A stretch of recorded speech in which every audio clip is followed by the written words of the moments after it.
voilà mi ngi noonu gars yi gis ngeen champion bi ni mu ko defee waat rek comme na mu ko daan defee macha allah très beau très belle exposition avec beaucoup de professionnalisme. Merci beaucoup mesdames et messieurs comme ni ma leen ko diggee woon rek enfin ñu war a rencontrer le champion l'infatigable le numéro 1 loolu la yàlla def gars yi maa ngi leen di nuyu di leen ziar bu baax a baax maa ngi leen di ziar champion bi maa ngi leen ziar monsieur le président maa ngi leen nuyu di leen ziar ça va vous allez bien. Ça va bien Abdoulaye ça va monsieur le président maa ngi lay nuyu bu baax di la ziar di am encore une fois mbégte ñëwati fii nga xamante ne mooy point de vente Galoya point de vente Galoya nag dootul lu ñuy présenté ci histoire opération Tabaski ci Sénégal alors donc tey mën naa ne téléspectateurs yi yéen a ma ko doon laaj naa dem à la rencontre du champion ñëw na yegsi na champion baa ngi toog le président Abou Kane ma jox la nga nuyu gars yi ñu daal di xuus ci waxtaan. waaw coach maa ngi lay nuyu di lay jaajëfal si teewaay bi di nuyu bépp téléspectateur bu ñu seetaan di nuyu suñu mbokk éleveurs yëpp. merci beaucoup président alors comme chaque année day am ay particularités ci opération Tabaski ren le marché du mouton ci Sénégal nan nga ko gisee. bon le marché du mouton en tout cas jusqu'à aujourd'hui on est à 2 jours. Voire un jour de la Tabaski. Le marché est bien garni. Bon, maintenant, on attend les clients. Nous avons commencé à bouger nank-nank. On espère que d'ici ce soir ou d'ici demain, ce sera le grand rush, quoi.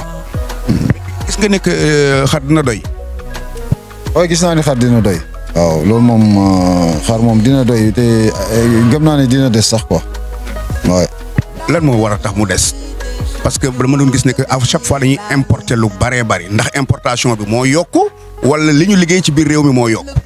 waaw en fait c'est l'offre locale li ñuy liggéey ci biir réew mi moo yokku soo xoolee toutes ces dernières années là depuis 5 ans ba léegi chaque année offre locale bi day yokku quoi donc production locale bi dafay yokku loolu nag day impacter ci importation yi ci marché bi quoi parce que soo xoolee. li ñuy importé depuis toutes ces années presque on importe la même quantité minimum 250 000 têtes maintenant pendant ce temps l'offre locale mu ngi yokku et peut-être la demande suivront le rythme de l'augmentation et c'est ça qui cause un peu les restants là bon moo tax mu ne bon le marché est bien garni bon fu mu ne nii moom on attend daal. on peut espérer daal fii ak quelques années vraiment. enfin nag Sénégal li ñu yàgg a rêvé muy l'autosuffisance en mouton de Tabaski vraiment ñu réaliser. bien sûr fii ak quelques années on espère avoir l'autosuffisance en mouton bu fekkee effort yi gën nañ ko yokku bu fekkee premièrement wàññi nañ mortalité bi au niveau rural parce que y a beaucoup de le taux de mortalité est élevé en milieu rural il y a un élevage extensif. Vu le manque criard de pâturage, vu l'éloignement des points d'eau par rapport à certaines zones, vu également le taux de vaccination que je dirais pas qui est faible, mais qui n'est pas encore à un niveau où vraiment il peut assurer un certain taux de mortalité bas, quoi. Voilà, donc il faut déjà pâturage yi ñu yokk ko donc il faut ñu pratiquer la culture fourragère au moins dans les zones où il y a de grands forages, dans les zones proches du fleuve ah loolu suñ ko defee mbirum lekk bi dina réglé wu suñ yokkee taux de vaccination bi nga xam ne actuellement peut-être il est à moins de 35%. suñ ko yokkee peut-être ba 40% voire 50% loolu dina tax aussi mortalité bi wàññeeku su mortalité bi wàññeeku nag forcément production bi day nombre bi day yokk production bi day yokk leneen li aussi bu fekkee les moutons sont bien vaccinés et ils sont bien nourris là productivité bi day yokk day yokk déjà prolificité yi xar yi parce que xar un mouton bien nourri moo ëpp chance am ay portées gémellaires que un mouton mal nourri leneen li aussi mooy xar yi en milieu extensif am na si yu bëri yi nga xam ne une fois les 2 ans la ñuy jur wala une fois par an maintenant, s'ils sont bien nourris, là, ils vont produire 2 fois par an. Donc là, ça veut dire que la production en milieu extensif peut du passer du jour au lendemain, du simple au double. Vous faites que vraiment lekk bi doy na, bu fekkee vraiment ndox mi mu ngi à le porter, bu fekkee vraiment sur le plan sanitaire def nañu les vaccins qu'il faut, ñu ngi leen traiter convenablement. Beneen affaire bu am solo aussi boo xam ni mën nañ ko def mu ñoo mën a atteindre autosuffisance bi mooy ñu dans des zones yi nga xam ne vraiment comme ni ma wax sànq zones yooyu am na ay points d'eau yu bëri, am na sori wuñu fleuve bi, zone yooyu ñu concentré wu ñu passer de l'élevage extensif à l'élevage semi-intensif nga xam ni période nawet nga xam ni am na ñax nag yi xar yi dem si pâturage yi, période yi nga xam ni comme période bi ñu nekk nga xam ne amul ñax ñu nekk en stabilation ñu leen di jox culture fourragère, di leen di jox yeneen ñax yeneen xeetu ñax yi nga xam ni bon peut-être dañ ko góoboon ak yooyu daal loolu suñ ko defee loolu aussi day yokk productivité. Leneen lu mën a yokk mbir mi mooy l'amélioration des races, loolu nag su mu nekk suñ demoon ñun vraiment éleveur de sélectionneur mooy jël par exemple laadum yi wasaare ko si en milieu rural pour que mu améliorer le cheptel local. Parce que cheptel local bi tey jii xaru local yi soo xoolee xar bu ndaw bu ñu wax agneau, parce que la bonne viande c'est la viande d'agneau, l'agneau local maximum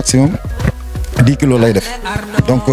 là l'agneau local suñ ko le mouton local suñ ko croisé avec le laadum, l'agneau local passera de 10 kilos peut-être à 20 kilos voire 25 kilos. Donc du coup tey jii un restaurateur wala un boucher wala un propriétaire de dibiterie fu mu doon rendi ñetti xar benn xar lay rendi, donc abattage bi dina wàññeeku. Abattage aussi femelle yi en ce moment dina wàññeeku parce que on aura des moutons tendres, des moutons gras et tendres, et avec l'amélioration des races donc c'est des moutons forcément gras et tendres. Et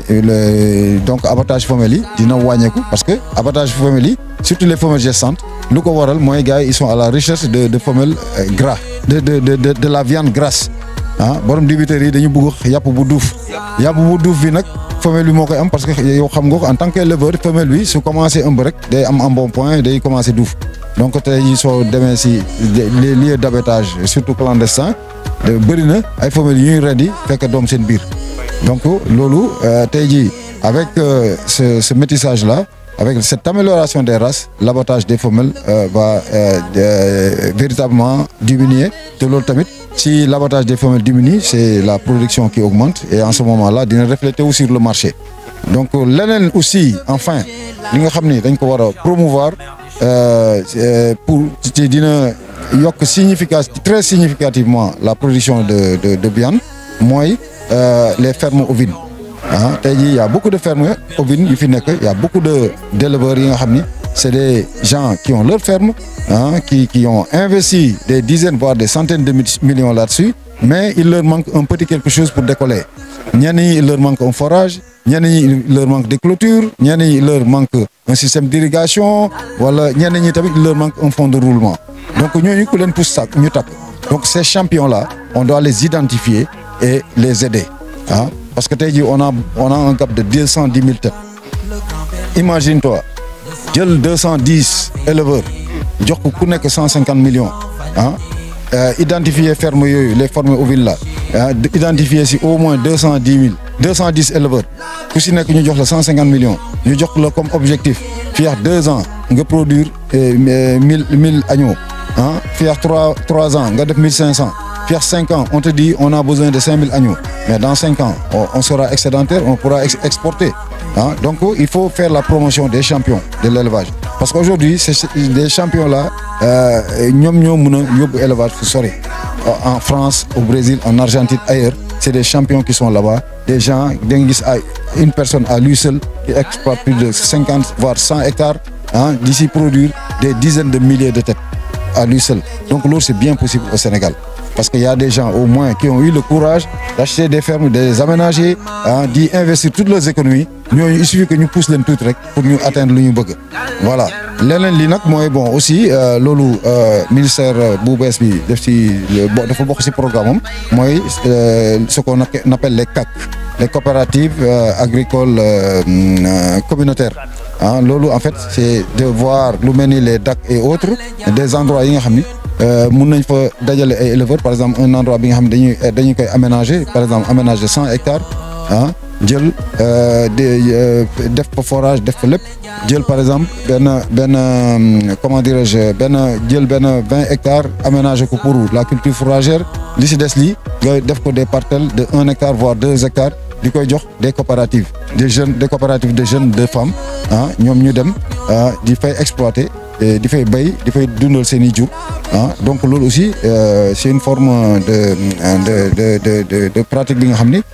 peut-être mun nañu si suqali daal mais loolu tamit il faut faire attention du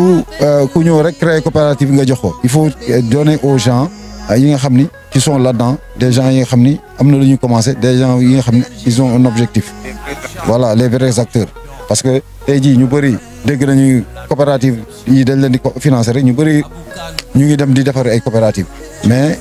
loolu les véritables acteurs ñoo si war a jub je en profite pour lancer un appel à mes amis éleveurs aux associations ah nañu jublu si affaire création coopérative yi ah man ku am jafe-jafe pour créer coopérative soo ma jegee bon man dinaa la teg si yoon ah ñu def seen président de la FENAFO. Voilà exactement et en tant qu'éleveur aussi voilà.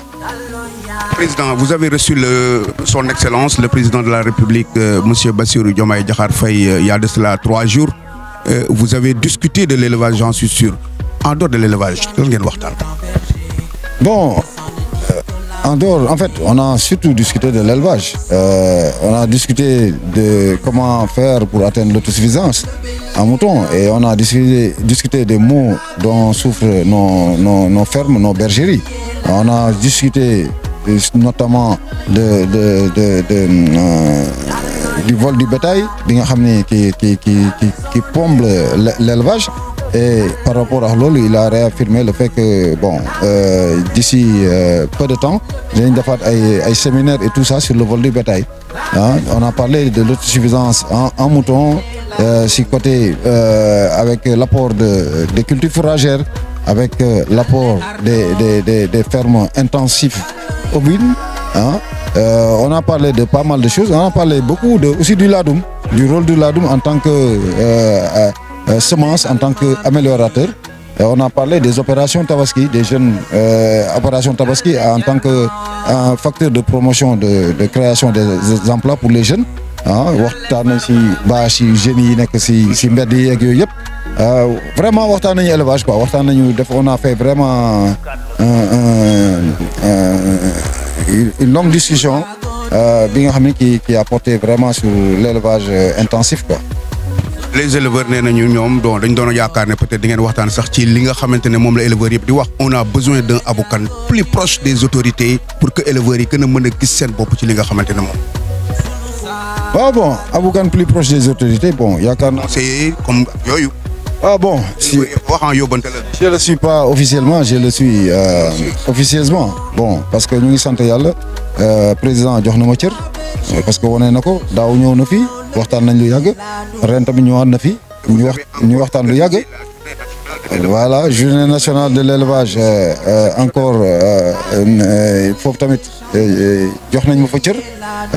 te merci remercier le ministre Mabouba Diop bi nga xam ne vraiment aussi daf ma jox cër bi ci war di jàpp ma comme son conseiller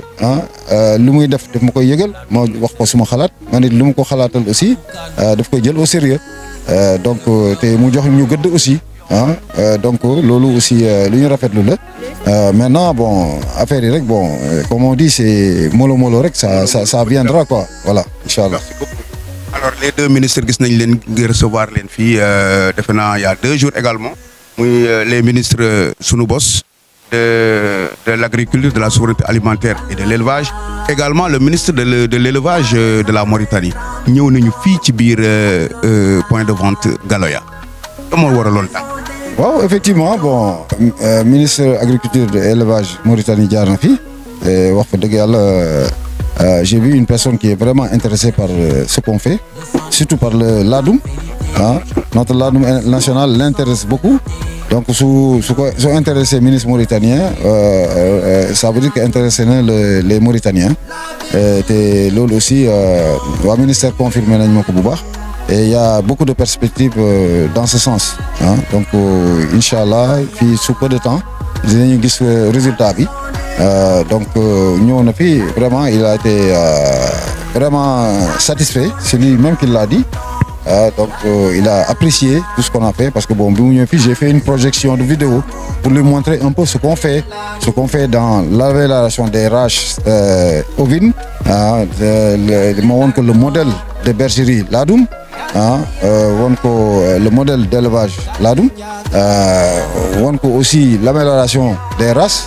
avec laadum Toaber race locale woon ko aussi les cultures fourragères qu'on fait et tout ça donc woon aussi le modèle opération Tabaski bi nga xam ni concernant les moutons de case mooy xaru yar yu ñuy def donc loolu yëpp vraiment il a beaucoup apprécié quoi voilà. macha allah ñuy sant yàlla bu baax a baax président mbaa xar yi cherul. non xar yi cherul soo xoolee xaru yar yi tey jii ñoom ñoo ëpp demande bi l'offre est très largement supérieure à la demande soo xoolee aussi depuis 5 ans. Prix wu xaru laadum yi wala sax xaru yar yi bokk prix yokkuwul au contraire dafa wàññeeku man par exemple xar yi ma doon jaay il y a 5 ans à 500 000 tey jii bon ce sont les moutons que je vends à 400 000 donc c'est pour dire rek affaire yi mu ngi wàcc ndànk-ndànk te lu tax muy wàcc mooy production baa ngi yokk voilà. Merci beaucoup monsieur le président xanaa rek ñu sant ko gërëm ko di wax ne que ça a été un immense plaisir de le recevoir yow toog mu recevoir ñu ci biir ci biir fi nga xamante ne moom mooy le point de vente Galoya muy point de vente bi nga xamante ne moom mooy phare di numéro 1 loolu la yàlla def. Président Abou Kane merci beaucoup au nom de tous les éleveurs du Sénégal yal na yàlla yokk jàmm jërëjëf merci beaucoup jërëjëf gars yi rendez-vous ci beneen champion.